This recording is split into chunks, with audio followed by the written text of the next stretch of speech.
There's a silence that only exists in a subway station after the last train is supposed to have gone. It's not a peaceful quiet. It's a humming, breathing silence full of the ghosts of the day's chaos. The air tastes like brake dust and old chewing gum. For 2 years, I've worked the graveyard shift as a station assistant on the Red Line, and that silence has become my whole world. I'm Nate, by the way, or I'm not so sure anymore. It happened at 3:14 a.m. We were running a late service because of some track work uptown. The platform display flickered, announcing the final train. When it hissed to a stop, the doors slid open on a mostly empty car, maybe 5 people scattered like discarded dolls. My eyes landed on a guy in a wrinkled business shirt, head lolling against the window, completely out cold. His phone was half slipping from his limp hand. Then I saw her, Olivia. She got up from the other end of the car. She wasn't shifty or nervous. She moved with a kind of weary purpose, like she was walking to her own kitchen to get a glass of water. She stopped in front of the sleeping guy, gently worked the phone from his grasp, and slipped it into her coat pocket. The whole thing took maybe 3 seconds. It was so smooth, so quiet, it felt less like a crime and more like a law of nature. My hand was already reaching for the radio on my belt. My heart was hammering that dull, procedural rhythm they teach you in training. Observe, report, do not engage. My thumb was on the button, but she didn't run. She didn't even glance towards the doors. She turned, walked across the aisle, and sat down directly in the seat facing my spot on the platform. We were separated by a pane of thick, grimy glass. She looked right at me, and that's when I froze. My thumb was paralyzed. The world just stopped. It wasn't her face, not really. She didn't look like me, not in a literal doppelganger way. It was her eyes. God, her eyes. They were tired, so incredibly tired. But underneath the exhaustion, there was this flat, indifferent void, and in the very center of it, a tiny, bitter spark of self-loathing amusement. It was the exact same look I see in my own reflection every morning when I'm shaving. The look that says, well, here we are again, let's get this pointless joke over with. It was the gaze of my own soul, sitting in a stranger's skull. The warning chime for the doors rang out, a shrill, alien sound in the sudden vacuum of my reality. The doors slid shut, sealing her in. The train began to move, a low rumble that grew into a roar, and she just kept looking at me, her expression unchanging as she was pulled away into the darkness of the tunnel. And I was left alone on the platform with the humming silence that was no longer empty. It was full of her, it was full of me. The gust of wind the train left behind felt greasy and cold. It slapped me back into my body. I remember leaning against a steel support beam, the cold of it seeping through my thin uniform jacket, and just breathing. My stomach was trying to climb out of my throat. The silence was back, but it had changed. Before, it was just an absence of noise. Now it was a presence, it was watching me. My training finally kicked in, a pathetic little flicker of procedure in a hurricane of dread. Security footage. I had to see it again. I practically sprinted to the small, windowless office at the end of the platform, my boots echoing like gunshots in the empty station. The room smelled of stale coffee and overheated electronics. I sat down, my hands shaking so badly it took me 3 tries to type in my password. I found the right camera angle, platform 4, facing outbound. I rewound. There it was, the train sliding in, the sleeping man, and there she was, a ghost in the machine. I watched her stand, walk, and take the phone. It was all there, a perfect, silent ballet of petty crime. My heart pounded with a sick sense of validation. I wasn't crazy, it happened. Then she sat down and looked towards the camera, towards me. I leaned in so close my nose was almost touching the screen. I zoomed, enhanced, did everything the cheap software would let me do. But it was useless. The station's fluorescent lights reflected off the train window, turning her face into a blurry, angelic smear. I could see the shape of her head, the line of her shoulders, but her eyes, the one thing that mattered, the entire point of it all, was lost in a wash of digital noise and reflected light. I could see an action, but I couldn't prove the recognition. I couldn't prove the connection. For the next hour, I did my job. I checked the official logs. I called the transit police dispatch, my voice sounding thin and reedy, asking if any reports of theft had come in from the last Red Line run. Nothing. The dispatcher sounded bored. No one had reported a stolen phone. No one had reported a passed-out friend. It was as if the man in the business shirt had simply dissolved into the city's ether. As far as the world was concerned, the event at 3:14 a.m. never happened. It became my secret. A toxic little piece of information I couldn't share and couldn't forget. The days that followed were a blur of sleeplessness. Every time I closed my eyes, I saw her, not the blurry image from the monitor, but the crystal-clear memory from the platform, that look. I started dissecting it, obsessing over it. It wasn't just tiredness. It was the look of a person who had cut the last rope connecting them too well to giving a damn. It was the face of a person who had accepted the crushing pointlessness of it all and had decided to just be a passenger in their own body, taking what they could along the way. And the terrifying, gut-wrenching truth was this: I knew that feeling. I knew it from the mornings I couldn't get out of bed. I knew it from the moments I'd look at the endless, oncoming headlights of the train and feel a pull instead of fear. It was the part of me that whispered, "What's the point of any of this? Why not just let go? Why not just take what you want?" I had always pushed that voice down. She hadn't. She was living it, and when she looked at me, she wasn't just a thief seeing a witness. She was the abyss looking back into itself. My guilt over not hitting that radio button wasn't about failing my job. It was about the horrifying, unspoken possibility that for one single, paralyzing second I hadn't wanted to. A week of this and I was coming apart at the seams. Sleep was a joke. Every time I drifted off, I was back on that platform, locked in that gaze. Food tasted like ash. My supervisor, a perpetually tired man named Dennis, pulled me aside and asked if everything was okay at home. I think I mumbled something about a sick cat. You can't go to your boss or the cops and say, "I witnessed a petty theft, but I didn't report it because the thief had my soul in her eyes." They'd give you a nice, warm jacket with sleeves that tie in the back. My friends would think I was being dramatic. I was completely, utterly alone with this thing.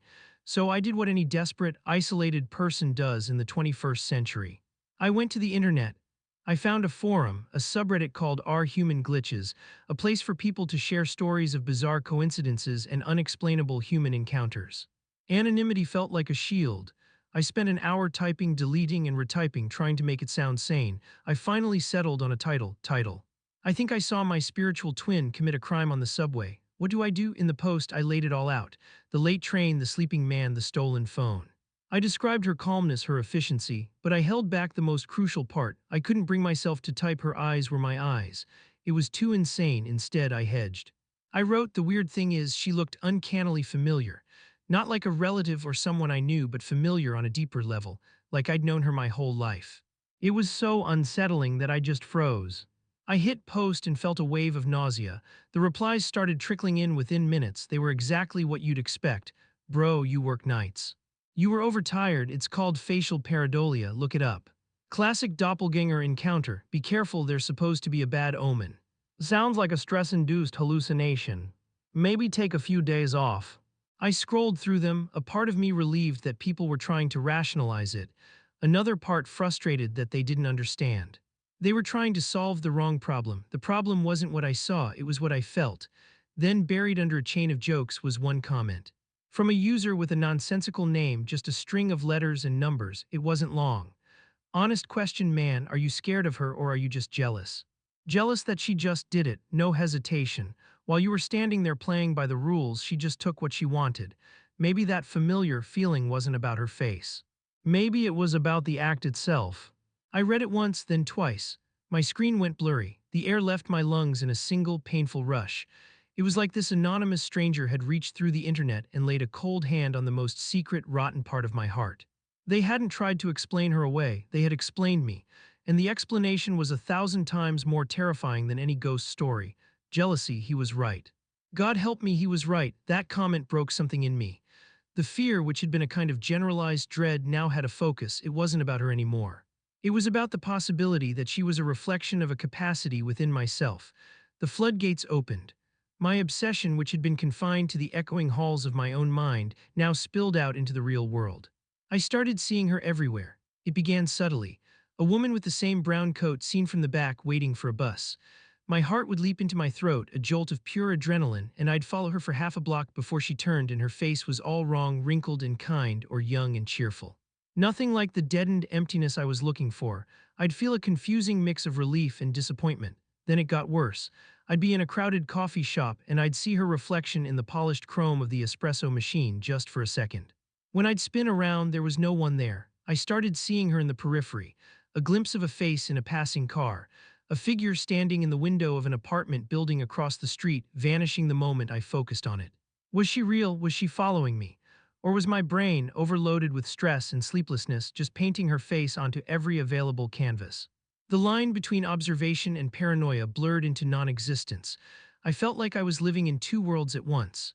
In one, I was Nate, a guy who worked a boring job and was probably just having a nervous breakdown.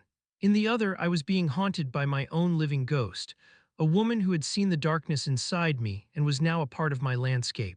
This is where the hard evidence of my own sanity started to crumble. I began taking pictures. On my commute, I'd sit with my phone in my lap, surreptitiously snapping photos of women in the crowd who bore even a passing resemblance to her. My photo gallery, once filled with pictures of my dog and blurry concert photos, became a disturbing collection of strangers. Dozens of them. Women reading books, women staring out the window, women talking on the phone.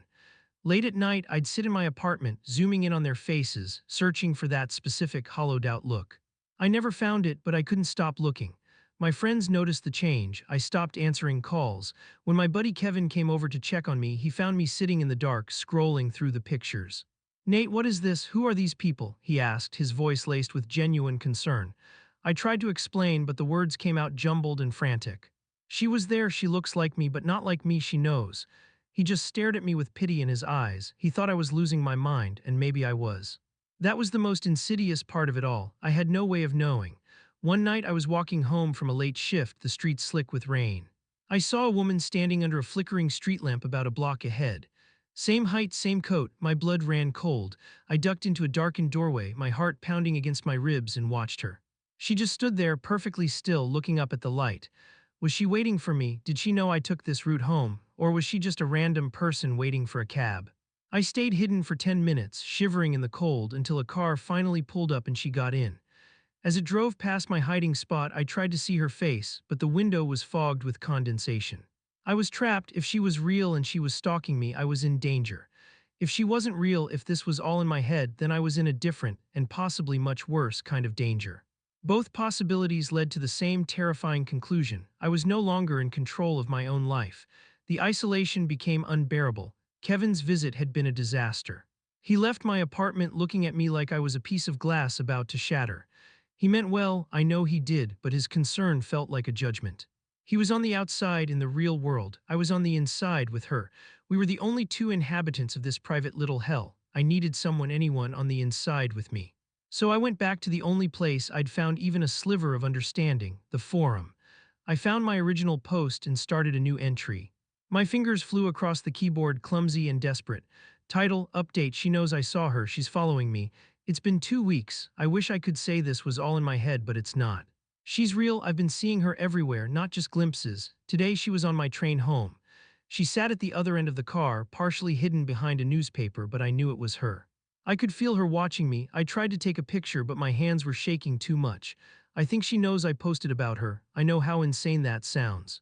But things in my apartment have been off, small things. A coffee mug moved to a different shelf. The thermostat turned down a few degrees. Things you could easily dismiss, things that make you question your own memory. But it's happening. I'm attaching some of the photos I've taken. They're not great. My phone camera is crap and I'm always trying not to be seen, but please just look.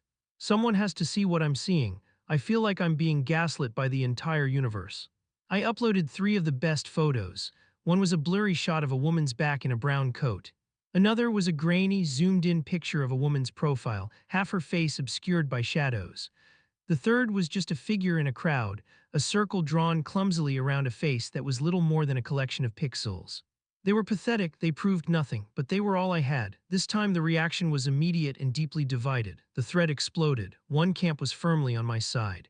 "Op, you need to call the police. This is textbook stalking. Install cameras in your apartment now. The fact that she's messing with your apartment is a huge red flag. She's trying to make you think you're crazy. Get out of there." The other camp was just as loud, and their words cut me to the bone. "Dude, respectfully, those pictures could be literally anyone. That's not evidence of anything. I've read your first post. You work a high-stress, nocturnal job. You admitted to being sleep-deprived. This sounds like a classic case of hypervigilance and paranoia. Please talk to a professional." The moved coffee mug is the oldest trick in the book for a mind playing tricks on itself. You're scaring yourself, man. The worst part was that both sides made sense. Every argument for her being real was an argument for me being crazy, and vice versa. The thread became a war zone, a proxy for the battle raging inside my own skull. Then the final blow came, not from an anonymous username, but from a text message. It was from Kevin. "Nate, I saw your posts. People from work are starting to talk. You need to take them down. You need help. I'm worried about you." He had found them. My one safe space had been breached. The walls were closing in. The entire world, both online and off, was now looking at me with that same expression of pity and concern. They weren't seeing a man being haunted. They were seeing a man losing his grip. And as I sat there staring at the blurry, meaningless photos on my screen, a cold, terrifying thought crept in for the first time. What if they're right? That text from Kevin was the end of the line. The fight just went out of me. It didn't matter if Olivia was real or not. The result was the same. My life was wrecked. My job, my friendships, my own sanity, all of it was poisoned. The paranoia had won. The next day I walked into Dennis's office and quit. I didn't give a real reason, just mumbled something about burnout and needing a change. He looked relieved. I think he was one more weird incident away from firing me anyway. Handing in my badge felt like severing the last tie to the person I used to be. That station, that platform was the scene of the crime, the place where Nate died and this new haunted version of me was born. I couldn't go back there. I packed a single suitcase, left a note for my landlord, and abandoned my apartment.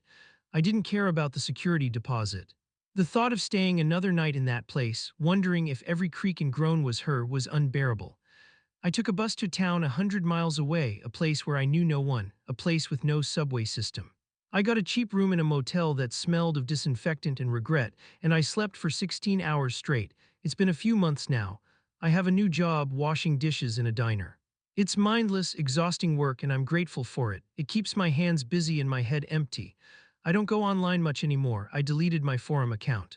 I changed my number so Kevin couldn't find me. I'm a ghost, but I still see her sometimes, or I see the possibility of her. The fear isn't sharp anymore. It's a dull, permanent ache like a poorly healed bone. I don't jump at shadows or follow strangers down the street. It's quieter now. I'm sitting by the window of my new tiny apartment, watching the rain fall on the street below. A woman is walking her dog. She's wearing a dark coat and her hair is about the same length as I remember Olivia's being. She stops under a streetlight, and for a moment she seems to feel my gaze. She glances up, her face a pale oval in the gloom. I'm too far away to see her eyes. The old me would have had a panic attack. My heart would be trying to escape my chest. But tonight, there's nothing, just a profound, hollow stillness. I don't know if that's her, I'll never know. I've come to understand that finding her was never the point, she was just the trigger.